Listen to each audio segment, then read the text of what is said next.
Okay. Yeah. Hi. Thanks everyone for coming to our podcast today. We are very honored to have Lily Liu come into our podcast. And Lily is like a humble public servant to the whole blockchain society. Now you're just making fun of me, Bill. Yeah. Yeah. Like jokes aside, Lily is one of my most respected ecosystem builder in the space, and like over the last 2 years, there are tremendous progress in the whole blockchain ecosystem thanks to a lot of the push for Lily, and I think the landscape has changed a lot. And today we'll hear a lot of the insights from her. Awesome. Well, it's good to be here, Bill. And Bill, we've had quite a number of mutual friends for quite a while. I remember, I think we first met over 10 years ago. Just happened to be in, I think somewhere in Palo Alto or Woodside. Yeah. People always kind of come back together and doing various things. And I only recently realized that the depth of work that you do in AI and also bringing that to blockchain. So it's good to be here. Yeah, thanks so much. Yeah, maybe we'll have Ben and Davide also have a quick intro of themselves. Yeah, Davide, you can go first. Yeah, also excited to have this conversation. My background is also kind of in AI and blockchain. I was actually building the marketplace at Lyft in ride sharing before entering the blockchain space, and actually like spearheading the team, like putting AI into the marketplace, like from pricing to matching, etc. Built like all the driver side of the marketplace there, and then left around 2021. And I joined the Ethereum Foundation as in the core research team. So I was working mostly on like MEV mechanism, like proposal builder separation, and like kind of the core infrastructure for like handling MEV there. And we also started doing some research around like using smart contract to coordinate blockchain. So that's how I met like Ben and Bill. Also met at Stanford. So kind of like a similar place. And yeah, so that's how we kind of blend our backgrounds and try to like build like an AI product with like some legit use case of the blockchain in the back end for like data payments. Yeah, so happy to chat more about this. Also like happy to learn more about Lily, your experience like bootstrapping an entire ecosystem. I think that's kind of the next step for us. Cool. All right, nice to meet you, Davide. Yeah, a brief intro about myself. I think I actually met with Lily 2018 in SF. Like, yeah, that's first meet. And then like for Solana ecosystem, I think in 2023 in the multi-coin kind of like annual summit, like from there, I see this cycle, the Solana did a fantastic like home run, like led by Lily Liu, like which is fantastic and amazing. And also, luckily, like we are also building kind of Pin AI since last year. Kind of, it's a personal AI blended with AI and crypto and all kinds of things. We can chat here today. Yeah, really honored to be here as well. Awesome. Thanks, guys. Yeah, it's really honored. Maybe a quick intro about me for people who don't know. Yeah, I was a Stanford PhD 2014 and one of the early researchers who participated in transformer discovery in 2016 in Google Brain, and have been like building AI ever since. And yeah, have been building Pin with David and Ben. And yeah, Lily is one of our investors for Pin AI, and we're really honored to have Lily here. So let's get started on the question. So the first question is, we all see Solana is getting great success and the super strong community growth, and is like a very large class of top projects in different sectors. But how, if you have to choose, right, what's your top 3 favorite sectors for the second half of 2024 or 25? Yeah. Upcoming half year. Yeah. Well, I think that blockchain and DeFi are synonymous. I think blockchain has always been about DeFi. The entire thing is DeFi. I think the vision for blockchain from the very beginning, it's always been about financial systems and financial infrastructure. So the title of the Bitcoin white paper is Peer-to-Peer Electronic Cash System. It's always been about money. And the first thing that Bitcoin did was to actually become digital gold itself and the store of value thesis. And that is what Bitcoin is doing.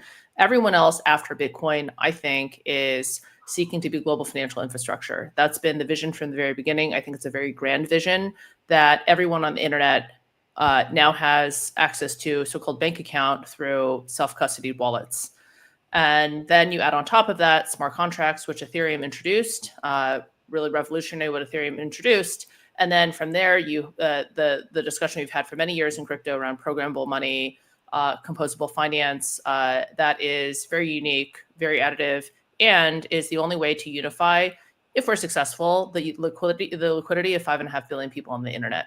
And that's very powerful. We saw what the original internet, if you will, did with open access, liquidity of information to today 5.5 billion people, and how tremendously powerful that has been. And because you have open access, you're able to enable long tail content consumers and creators. And that has been very transformative, right? And I think that blockchain is doing something similar like that, but to money, finance, value, scarcity, and the ability to financialize a whole number of new things. And with that financialization, also create new markets around both human and non-human resources. So it's a coordination mechanism. It's fundamentally about financial markets, and it's fundamentally about unifying the liquidity of 5.5 billion people.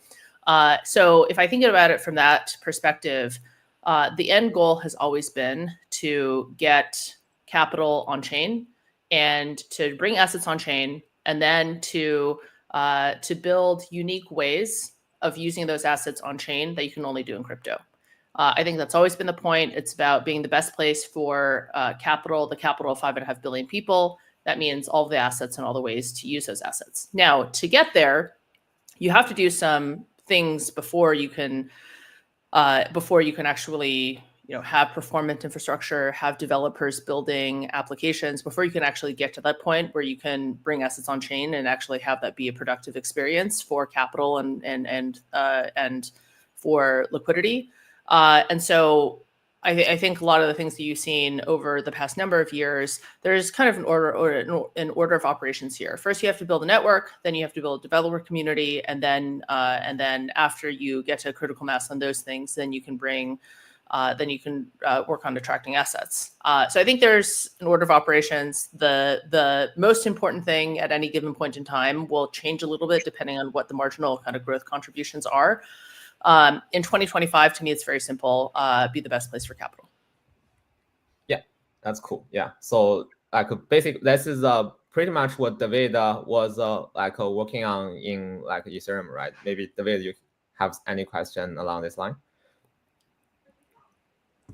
Yeah, I think I agree with most of what Lily said. Maybe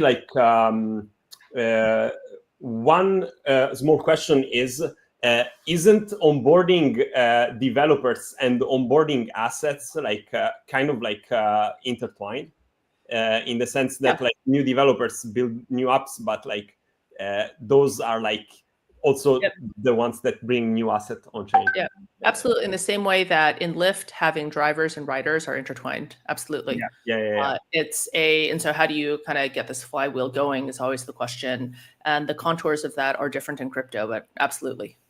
Yeah. And I guess, this also touches to what we are doing with PIN, right? Basically, we are using the blockchain for three key things. One is the user data ownership. So if you will, we are kind of bringing a new type of asset which is DWA, a digital world asset, right? So we are making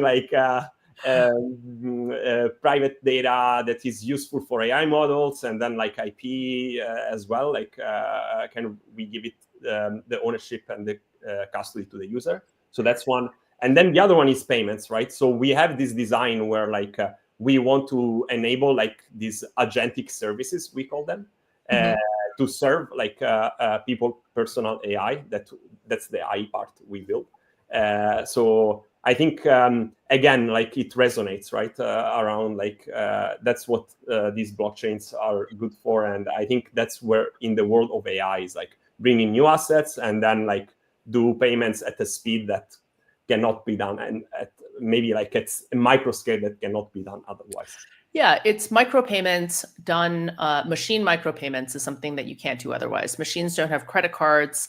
And even if they were to be able to, even if you could sort of wrap some APIs around that, it's just not, it's not digitally native forms of money. And so what crypto does is it takes data, makes it into money, and then takes money and makes it into data. And that is truly a digitally native economy. Yeah, and maybe one more point is like actually, if you also look at where the like technosphere of like AI is going, is like there is all these MCP, which is kind of like even more microservices, right? Like you can think that agent-to-agent transaction are in the sense a scale, and maybe you can do that with Stripe, but it's already like becoming like a very high load. But then like, if you need to pay like getting some like tools on demand, that's like even 1 or 2 order of magnitude less, right? Like you cannot really do it with dollars. You can't, and you can do. You can have an intermediary kind of like keep an account for you, but then if you're going to have every single transaction be independently settled, then you would have to pay a lot in interchange because there's like a base fee for interchange. So micropayments and microservices, or micropayments for microservices, is just practically impossible. Much less you could potentially do streaming payments in crypto. That becomes kind of interesting if you're trying to align payments with, for example, how much people are consuming content.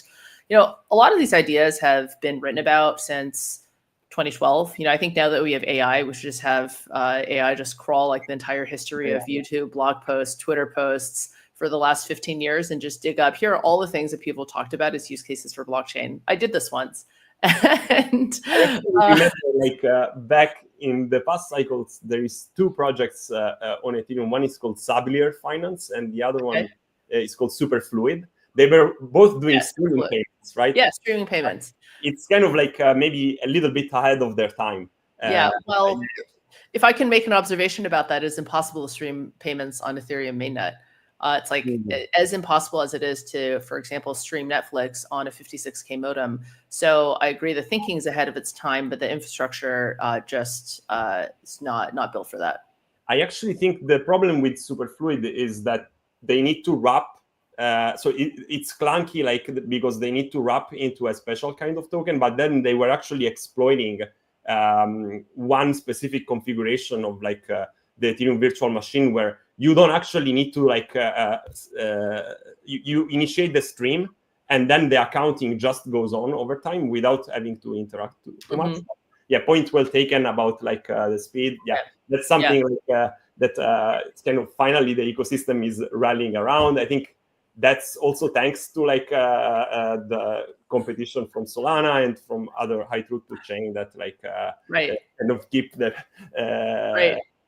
well, competition makes everyone better. It's one of the root level incentive systems of humankind. So here we are. But I think that at some point it's very challenging to compete, right? Because Solana does not have 5-year plans. We have 5-day plans, and you ship and you iterate. And I think that in crypto, you've got asset use cases and infrastructure use cases. And I think those are, yes, they all use blockchain, and they have distributed ledger, all those types of things. They're fundamentally different. And I think that, in my opinion, when Ethereum went from proof of work to proof of stake, it went from this. It started off as being, okay, is this more about store of value or is this more about world computer? I remember, 2015 was the world computer. It was an incredible vision. But then once they went proof of work to proof of stake, then they automatically put themselves into the blockchain as infrastructure category. And then if you're blockchain for infrastructure, you're fundamentally about financial infrastructure. And I know that some people will debate that from time to time, but I think if you look at any of the use cases that have driven any market cycle, it's always been about financialization.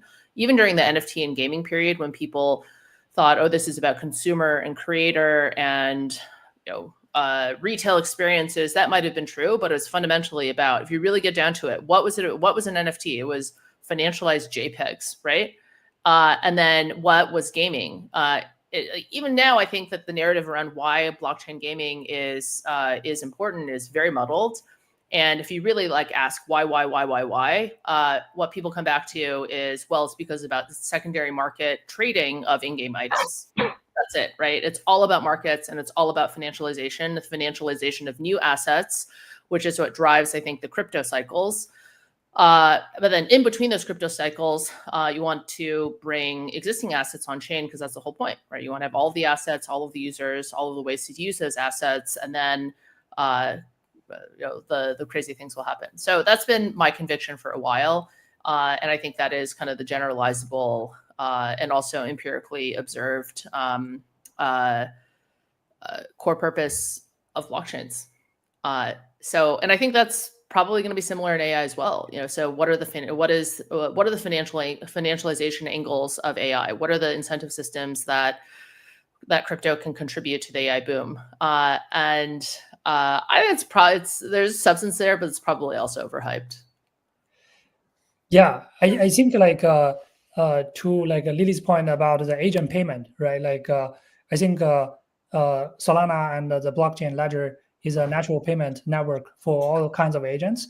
Like, but I think a similar kind of metaphor compared with when Bitcoin was born, like when all those central bank is printing money and like how to anti-inflation, how to build a kind of a new decentralized financial system.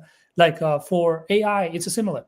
Like so, all the big tech already dominate the data for I mean like more than 2 decades, and they are using those data with like those super cluster to build those large language model. Basically, like every individual cannot participate. Yeah, I think like so Pin AI was kind of setting on this foundation that your personal data could be your personal AI, and your personal AI could represent you to interact with the kind of hundreds and thousands of agents that is like running on the blockchain rails and using the blockchain payments. Yep. I think there's actual utility in that use case and something that uniquely blockchain can contribute.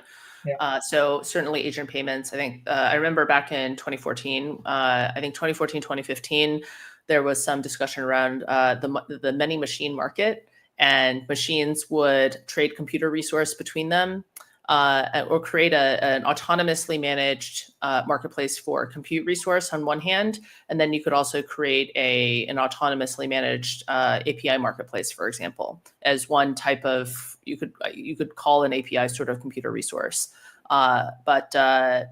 So many of these things I think have been imagined. Yeah. And now with AI actually becoming mature, these things are possible. And even cooler than just trading, bandwidth and memory and like very utilitarian resources. Yeah, I think for the agent side, in order to build a kind of very vibrant agent-to-agent payment network, I think there is one important piece is who is going to represent you, like we as a human. And so kind of like the personal AI is actually a perfect digital representation of every one of us in the blockchain network that can interact with the agent, like making the full pie kind of closed loop. Yeah, so actually, yeah, we were building something for this. So maybe you can actually show a little bit of the screen so that you can see it. So what we are thinking this is there actually needs to be a routing process where if you can see my screen, it's like if you connect all your data and you have a data wallet, and now we kind of know what you like and what kind of person you are, like what kind of like shopping behavior you have, and what kind of like on-chain trading behavior you have. We can basically create this recommendation of like questions or tasks to you, so that if you look at today's AI, it's all in some sense answer machine, right? It's like Perplexity, ChatGPT, Deep Research. It's all like doing things for you or like answer some questions for you. But who is gonna ask the question, or who is gonna give the task? It's a question that for very educated productivity people, they are pretty good. They do vibe coding, they do vibe deep research to ask the questions. But for most of the rest of people, right, they can not really use AI to be very productive. They can only ask, hi, what's the weather today? They don't know how to ask an elaborate question. That's why prompt engineer is almost a job. And what we are doing is really like get a personal AI that knows about you and make all of that job go away and be good at guess what you want to do in your daily life, like in your trading life, in your shopping life. And maybe can show you here a simple demo agent car where it's like we generate a bunch of different agents for different daily tasks, and you have a personal AI that is basically the coordinator to all the external agents in this agent-to-agent framework, where, like, for example, Perplexity is one of the external agents that is in charge of searching information for you. And then basically after Perplexity do some research, your AI is like the secretary that coordinate with a big external kind of labor group that work for you to dedicatedly serve you. And then like you can just ask other AI to serve you. That's kind of one of the demo we're building on each of the agent card, right? And then we do hyper personalization based on all your like past digital behavior on what have you like done over the last week to guess what kind of questions you might want to ask. That's kind of the things I want to show you to set up the stage. Awesome. Okay. Yeah.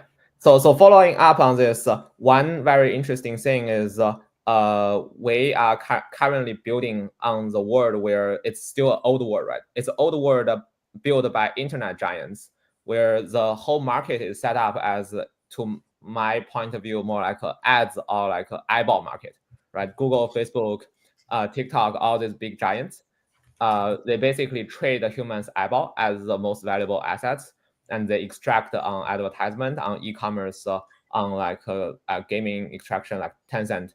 But the business model is still like quite different from the agent-to-agent payment, which is a much more like a natural when someone like provide you a service, either A pay B or B pay A, right?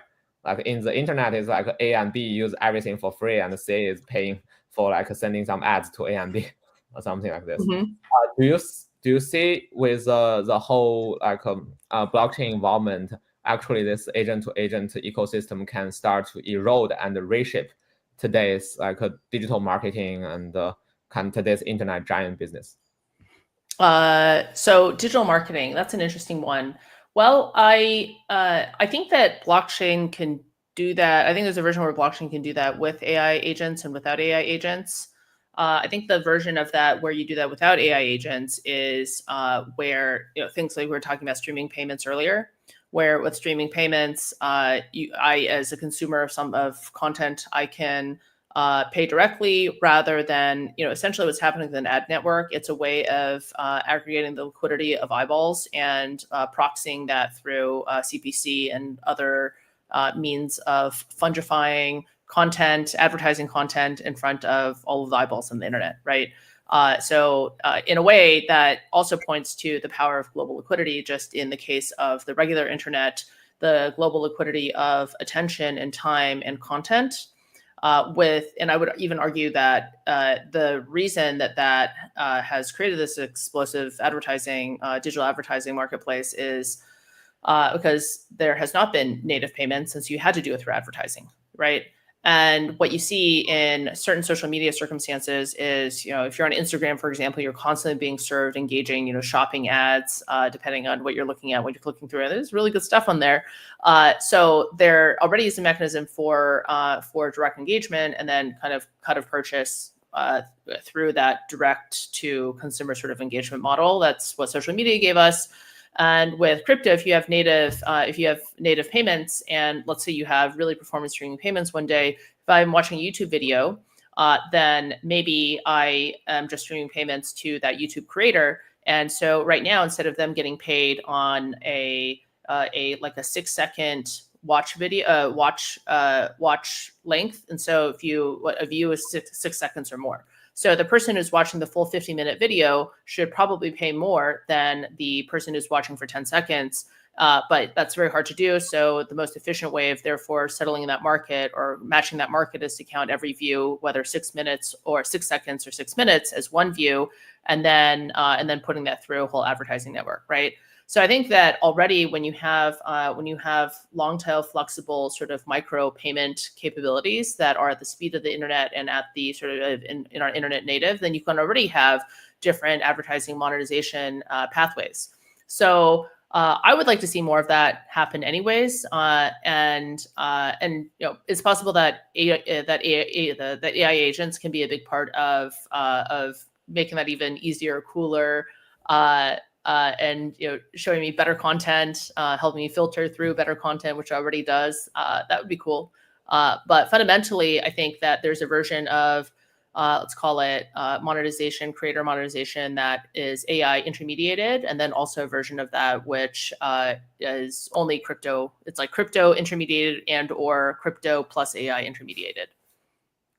Yeah, that's a great question. What we are envisioning is also like, can we use the more agentic experience to recommend things as an alternative way to today, where power users go to like a Radium, GMGN to find the next meme coin to trade, and very intensely like actively searching. We just want to serve the people that do not have the kind of mental bandwidth to go through those.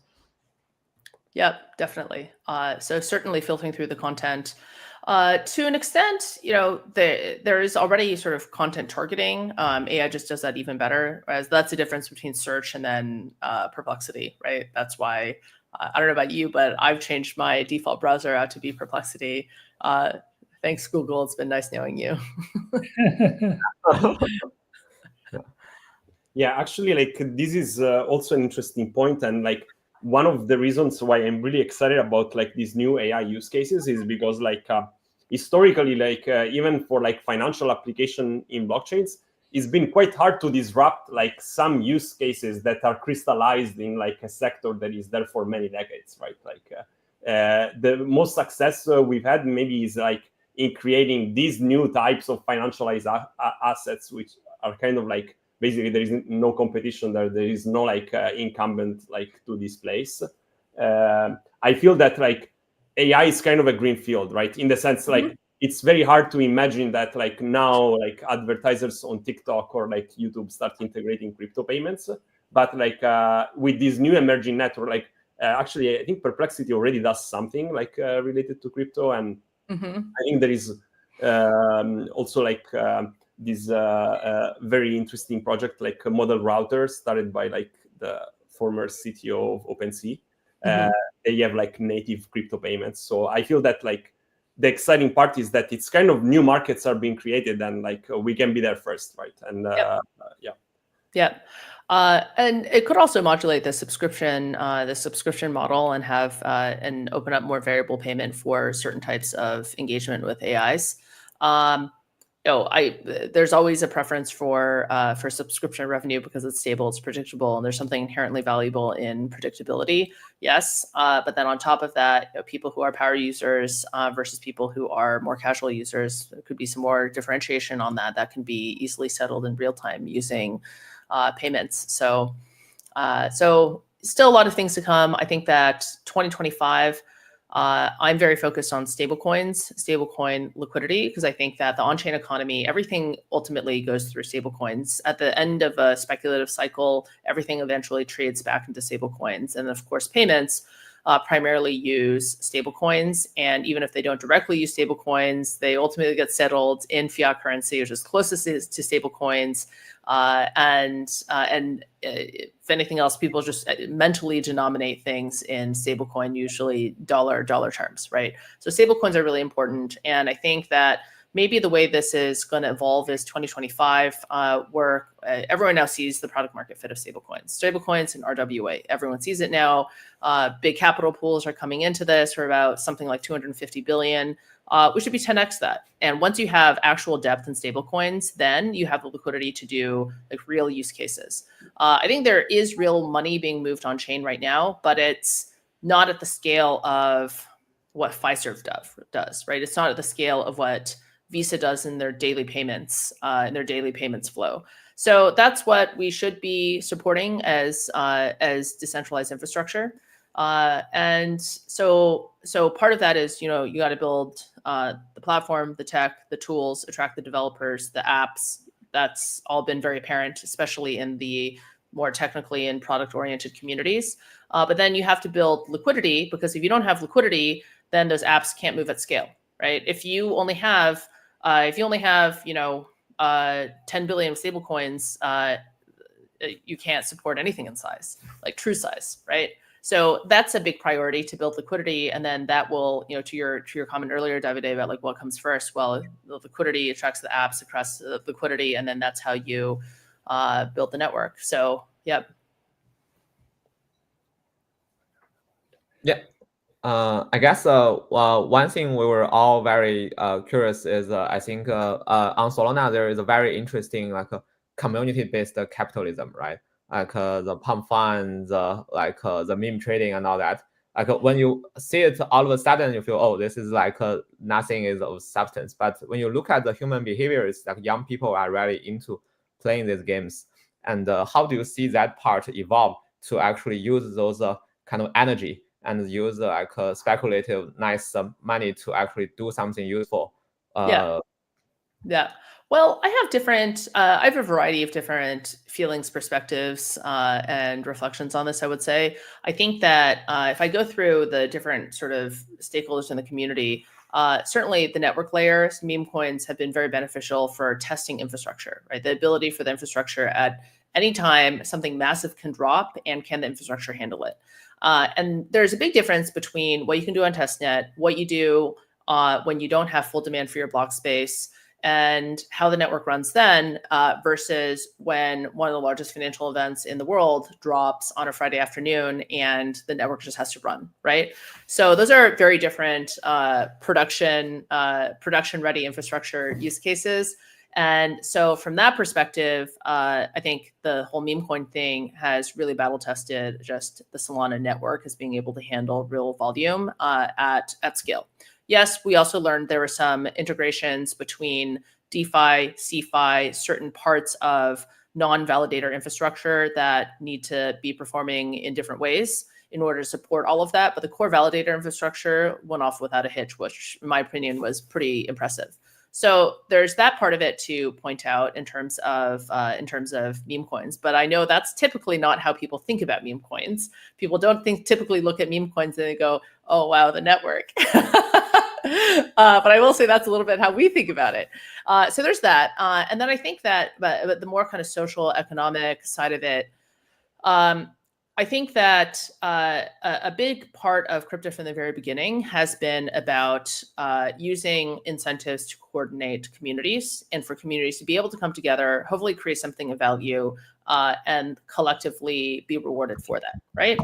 And I think that meme coins is a very nihilistic version of that, because yes, there's community organization, there's community facilitation, there's community coming together, but the core question is the community creating something of value other than 10-minute vibes? And I think that is the operative phrase, is creating something of value. So I think that maybe the better example of what crypto should be able to do is, why is it that with Uber, the people who got rich off of Uber and Lyft is the investors and the people who worked at the C Corp. And the people who helped build the network included the drivers.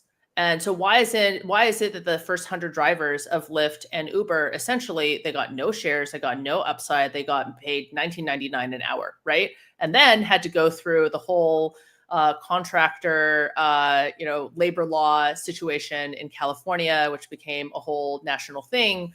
Why is that?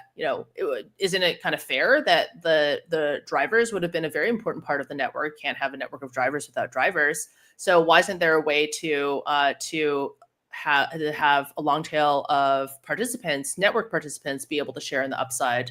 And I think that is maybe, to me, a preferred and hopefully eventual use case of how community-based capitalism should work in I think in a form that everyone probably agree with. So I think that usually there's always these little primitives that start off and make a lot of people very uncomfortable. I mean, we also know the range of content that was prevalent early in the early days of the internet, and that was also a bit of a test case.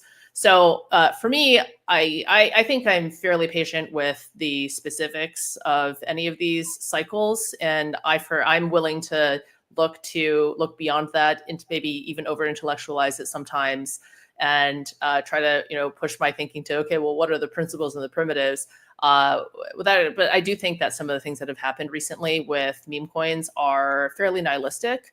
And that's the part that I don't like so much, because I think in the current cultural moment, we've sort of been trained as a generation to defer to Econ 101 a little bit too much, and even seed sort of just making human choices, seeding that to economics and saying, if it's economically possible, then it must be okay. And I don't think that's how you build a community, right? A community is about shared values. And if your shared values is, I can pay for it, I don't think that has a lot of good historical precedent. Yeah, that's very, very insightful. Yeah. Actually, like one thing we were thinking is this thing of like AI fundamental, right? Like you have cash flow fundamental, and that's how stock market is building. But like, how can we actually get all the digital stuff that is useful for AI to be like something that eventually all the speculative capital can be useful for something that is good for the world and good for human to push the future. Yeah, that's something of real value. So financial value is not human values. And I think one of the things that we see in the AI world right now is, how even taking out of AI for a second today, there's always a cachet and some sort of premium based on handmade. And for a while, everything in the world was handmade, and then we got machines. And now you can get these incredibly perfect items that are made for 49 cents or something production cost, but yet you might pay 10 times as much for the hand knit sweater, right? The hand knit crocheted hat by the person next door or something. And why is that? It's less perfect. It takes longer. It's like in many ways a worse product, but there's a value inherently to that authenticity, because we inherently, not all of the time, sometimes you just want the cheap, perfect, off the assembly line product, but we value some of those things just because there is something inherent about authenticity and things that are handmade, right? And I think that's going to be the same thing with an AI-driven kind of content world, where there's we already all know an image is AI generated and it's perfect, right? It's perfect, and it's of infinite supply, and so therefore its value is a little bit less than a perfect image would have been 5 years ago. So value is just ultimately about relative supply and demand. And so when the perfect thing is in excess, is in infinite supply, then the imperfect things actually in certain circumstances end up being more valuable. Interesting. I don't know how that's going to turn out. Yeah, that's very cool. Actually, one last thing. I remember you were pushing for like a Saga phones, right? The Web3 phones for a period of time. And we were also like in the early days of Ping, we also thought about this option where we create I remember that to be like the kind of entry point, so that you have a personal AI and you own the whole OS. And then we realized, distribute hardware is so hard. We should just distribute software. Yeah. So how is your journey pushing for the whole Web3? So Solana Labs, which is separate from Foundation, is building the Seeker phone. That's the Gen 2 phone. I believe that's going to be out this summer or something like that. So I think that so there's the Seeker phone, and that's built by Labs, and there's also another Web3 phone that we're very close friends with, the Jambo phone, and that one is the $99 phone for a totally different market segment. But I think you can't draw a line unless you have 2 points. So for us, to actually build an ecosystem around something, we always want to have multiple examples of that. That's true for pretty much everything in the ecosystem. And I think between those, they can probably cover appeal to global market. I think the Seekers can be around $499 price point. So appeals maybe a little bit differently in Africa, Latin America versus US or Europe, or even Asia. But I think it's clearly people primarily use the internet on their phones, and I probably do that 80% of the time. So you have to be where the user is, and if collectively as an industry we want to get to 1 billion users, well, part of that's got to be coming through mobile. So I'm excited about it. I'm excited to see what Gen 2 is going to hold from the Seeker folks, and actually I don't know a lot more about it than that. Yeah. Yeah, maybe Ben, you can share a bit about your insight, right? You have been working on this from 10 years ago, right? Like, Yeah, I think I really like Lily's kind of metaphor about like the meme coin testing the network, and so I think it's also not only testing the network but prepare for the AI agent, right? Like the AI agent will be the huge traffic in coming years, and 10x or 100x that can like live in blockchain and like interact on Solana. Yeah, I think that would be a great thing. And talking about I mean the phone angle, like I think the way like Pin AI sees like this how like a human blockchain and AI data, how these things connecting together. I think like as we discussed, like all the content, all the data might be like 99% created by AI in the future, right? The only thing people can contribute, the average human being can contribute to the AI world is the data they produce. Like, yeah, that represents the human consumption, human attention, eyeballs, everything. Yeah, like so we were thinking how to like kind of get back the data ownership and build their own personal AI. So when the entire kind of tech is entering like the silicon-based intelligence, like the human can also have their own representative interacting with the new ecosystem, and then like the way comes back to like how people earn money, right? So like this Watercoin is like building on the foundation of like UBI, but also like Elon was talking about the HBI, like the high basic income, right? Like so basically, I think like the data and the human attention is able to generate like a high income for average human beings, and then be settled on this kind of like a broader agent to agent payment network. Yeah, so that's the future kind of we possibly see, and we also wanted to build together with like Lily with Solana. Yeah, on the UBI point, I personally have never been excited about UBI. I know it's been a very heartstring tugging narrative, but I don't think that is what how human societies thrive. I think people need purpose, and if you just say you find your purpose and here's your 10K a month or 5K a month, whatever the number is, I think that there's actually a pretty good track record for folks that are entitled to things, for things to break down pretty quickly. So I think within crypto, given the whole sort of community-based capitalism we were talking about earlier, I think the modification on that perspective I'd propose is UBO, universal basic opportunity. And I think that is going to be far healthier of an outcome than UBI. So I would say I'm like extremely bearish on UBI. I think that is like societal destruction, actually. Yeah, I totally agree. Since I treat the whole like money system as more like the human society reward for a multi-agent RL system, right? If you just pay people like an empty reward, what we see is gonna be like San Francisco downtown, like kind of pretty obvious. I mean, you guys live in California and I don't, so that's close to home for you. I'm actually like thinking on my feet, like I kind of agree and disagree in the sense. So like my background, I'm American now, but I'm also Italian, like born and raised. So like two very different societies, right? Like, so like basically my American side resonates with like everything you've been saying, Lily, right?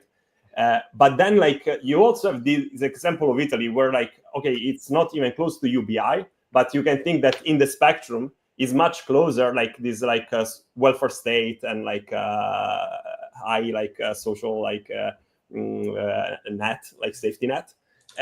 So you can think that it's much closer, like you can see is much closer to UBI, like in the spectrum versus the US. And there, like actually like the quality of life in like so many different aspects of like human life and even human flourishing is like quite high, right? Like if I look at like some lives, I think some of them are even more meaningful than people like in the US. It's not like as much center on like work or financial exchange, is more around like relationships and art, etc. There is one downside, which like these societies don't grow, right? Like because you have less people that hustle. But if we can have the machine hustle, then like maybe we can have a social system where you get the best of both worlds, basically. So I don't know how to do it. But then on the other hand, so, okay, I live in Europe right now, and I was having this debate the other day with some as well. And my perspective on that is, I hear that argument all of the time in Europe. Look at the quality of life. Everyone's so fulfilled. But are they really? I think people just tell themselves that. And okay, so if we want to talk about European culture and creativity, I think Europe has an incredible history of creation, incredible contribution to human civilization. If you look at what Europe has produced and created pound for pound, it's incredible. And I think that Europe's historical cultural contributions way outweigh anything that the current generation has done or will do. So I actually think that the current generation is probably one of the least impressive generations in European history. And I think there's a lot of things to point that out. And yet the current generation constantly rationalizes, but we care about work life. I've heard it all before, right? And yet how great is that? How great is that standard of living when you look at crime, when you look at people are still stressed out about money, and there's limited upside. There's a decrepit social services in the southern half of Europe and increasingly the northern half. So I think that this narrative has been sold to this generation in Europe over the last 30 years, and I think it is empirically untrue and also unsustainable. Nice to meet you, Davide. Yeah. I thought we were gonna like really hard. We're supposed to talk about AI. Here's what we're gonna do. We're gonna have the AI agents argue it out, and they're gonna make much better points than you and or me. And then we'll go have a beer. That's a very humanly authentic thing to do. Like I was mainly going from like personal observation, and that's why I also said like, of course, there is two faces to like the coin or the medal. But I mean, like some of those societal problems that you mentioned, like we do see them in the US, right? And actually, absolutely, here they reach even higher extremes, right? Absolutely. And we are having a battle about that in the United States right now. The United States is anything but monolithic. It is two halves that do not overlap very much. And so I think that the same set of arguments is absolutely playing out within the United States, and they are the same set of arguments.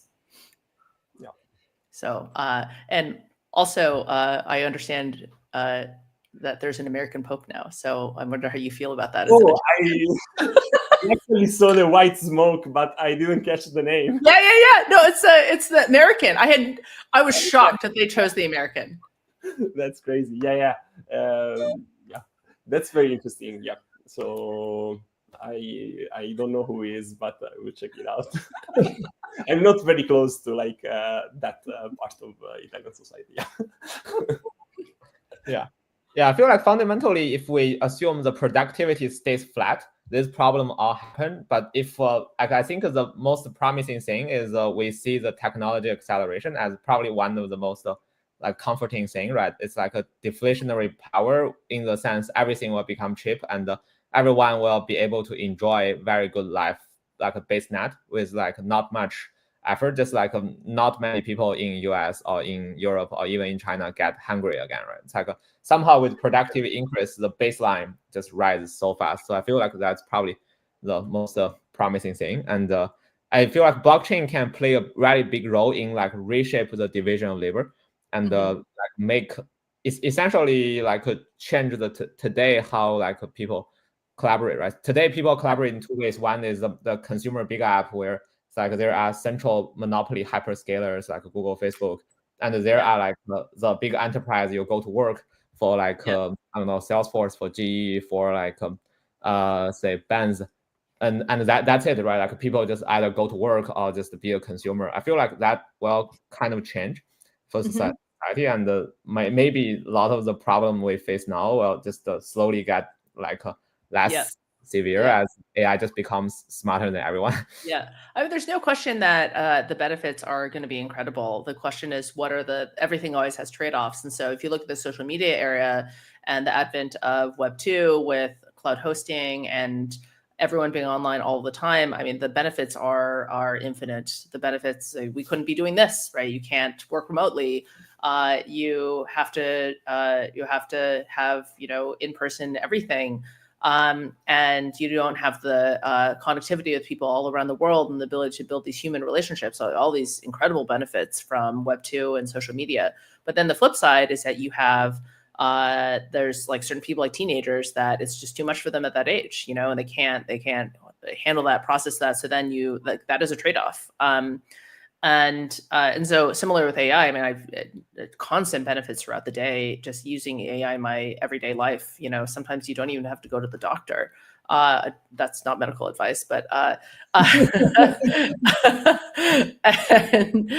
it's everything is your fingertips. But then, you know, I think we're still in such a rosy period with AI that you know, a number of people have written sci-fi and various things about what the trade-offs are going to be. But then I wonder, you know, when we're going to start to see some of those trade-offs and how we're going to deal with that. Yeah, I think talking about the teenagers, right? Like, I think we are the early generation. Always find that teenagers have new challenges, but they always create new industries. Like all this meme run, right? Like the Zoomer generation, like yeah, they enjoy it so much. Yes, I'm still holding on to my skinny jeans.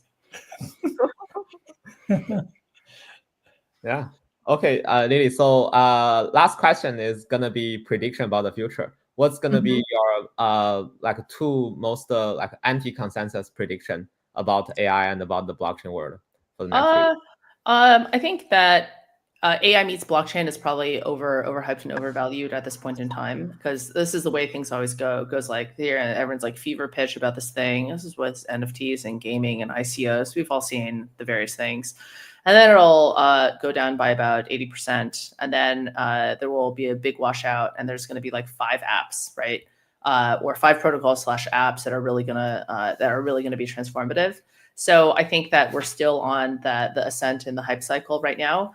And to an extent, this is not a bad thing. Of course, everyone, when everything goes down by 90%, people get a little bit grumpy about that. I get that. But then what happens in that sort of up period is that people rush to build something, and that sort of like hive mind does even after filtering out produce some good stuff. So. But maybe that's the contrarian thing. I don't even know if that's contrarian. I feel like a lot of people must agree with that. That there's going to be, you know, it's going to be a hype cycle. We're still on the upswing of that, and then you know, it's overhyped definitionally right now. That's one. And then the other one, which I used to think was non-consensus, but unfortunately increasingly has become consensus, is that Solana is going to be the biggest layer 1 blockchain and the very dominant layer 1 blockchain, and that just is. I know that's like, oh, well, Lily, of course you're going to say that type of thing. But I didn't. I thought that was possible, but likelihood we'll figure it out type of thing for a while. And now it seems increasingly likely. So you can discount that comment in all of the ways if you would like, which many people will, but that's cool. At least it's been recorded and timestamped. Yeah. I actually feel that I come from also a trader background, and I trade pretty heavily. And in previous round, I believe Bitcoin and Ether are hard money, and I park money in USDT, USDC as a safe harbor when I like don't know what to do within my crypto balance. And yeah, like in this cycle, I got into like severely using Solana as basically my chips, right? Like I want to like play with some like memes, and I want to play with some like agent memes just to study the market and understand how our young people in their 50s are thinking. And through that, I was like, oh, it actually is like so convenient that I just put a lot of this in my like Phantom wallet and just let it park there. And when I look back, a lot of my kind of hot wallet stuff, like half of it is in Solana. So I was like, oh, actually, this is my realization of what you were saying. I apologize, Davide. Please don't take that personally. Yeah. I mean, like, when Bill talks about these things, I turn my head around. I decide to look otherwise. Yeah. Oh man. So the next time I want to know, Bill, what did you learn in the trenches? Yeah, I fundamentally like trade pretty intensely stocks like say Tesla, Nvidia, and also like on the supply chain, and bet on is like Nvidia is gonna like increase the like CoWoS or decrease the CoWoS in TSMC. Those games, right? That's what I used to play.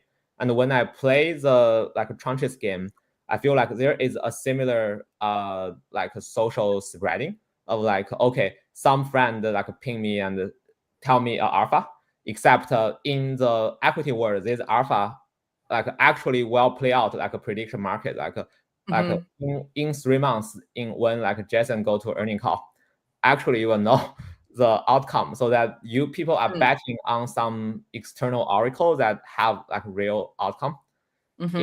In like the whole like meme coin game, I think the missing piece is like people are not betting on some future fundamentals that are like hard to manipulate outcome. So that people have to bet on each other's behavior on liquidity, and there is basically a convergence process that everyone anticipates when everyone else exit, and the exit time just get shorter and shorter, from like let's play the game for a month to let's play the coin for a day to let's play the coin for the next hour, and then everyone just compete on who runs faster when there's no fundamental anchor. That's kind of fundamentally how Bitcoin does not fall into that trap, by like there is POW mining and there is the global network belief of Bitcoin is really valuable, right? Yep. Well, I think that, I don't know if you saw the announcement today. We announced with Superstate that they're going to be bringing equities on chain on Solana, and that's going to be new primary interest, new issuances, and that's so that's one of the first of I would say a number of announcements that we have planned on this asset class of equities. So Bill, maybe now you can do more of that also on chain. Oh yeah, that'd be exciting. Yeah, like a 7-day, 24-hour betting on like the outcome of the Tesla. So some of it will start off as being 24/5, and then eventually it'll move to 24/7. But Bill, we're here for you. Bill is one of our muses, the Bill power user. The power user. Yeah. But I also love trading stock like on chain. Like I remember we can do that last cycle. And, for a little while. Ben, you're not being left out. Ben, we have you covered as well. Yeah. And I'm also thinking about whether those stocks can have futures as well. That would be even cooler. Yes, I'm sure someone would build that overnight. Maybe an AI agent will build that. And Davide, if you start joining the trenches here, don't worry, we won't tell anyone. Like be the other side and think more about the long term. Those like useful like use cases you were mentioning, and I think like the future is bright if we keep building, and if we are really able to do this match with AI. I really feel that it's kind of make or break, in the sense like crypto could be like a big industry, or it could be like huge and really like underpin everything that like the technological world like runs. That second aspect, I think it's what we're here for. So these games are fun, and these guys are having fun with it. So fundamentals. I think good things start small, because there's like a liquidity experiment, right? But I believe these formats are like just are waiting for the real fundamental stuff that actually produce value, right? You need to couple these fun games with the things that produce real value to human society, and then it will just grow bigger and bigger and have the. I think that's the missing piece today. Yeah, unclear. I'm making. That's like the coupling, like it's unclear, like it's unclear how that happens. Yeah, but one thing is clear is like when the AI, the intelligence is waking up, right? They wanted to settle with each other. They will surely trust the blockchain rather than the human financial system. That's very clear. I think fundamentally blockchain is built for machine intelligence. Actually, we talk a lot about decentralization, but like the permissionless aspect is what is really gonna change things here, and it's a bit scary as well, because you can have like sovereign AIs and like basically unstoppable. I mean, we need to use cryptography like in a clever way, but it's an exciting scenario if we get to that state. Cool. Yeah, Cool. cool. Yeah, thanks so much, Lily, for coming. Thanks, Yeah. guys. Thanks for having me. It was great. A lot of fun. Thank you, Lily. All Thank you. right. Bye, Yeah. guys. Yeah, Bye. bye.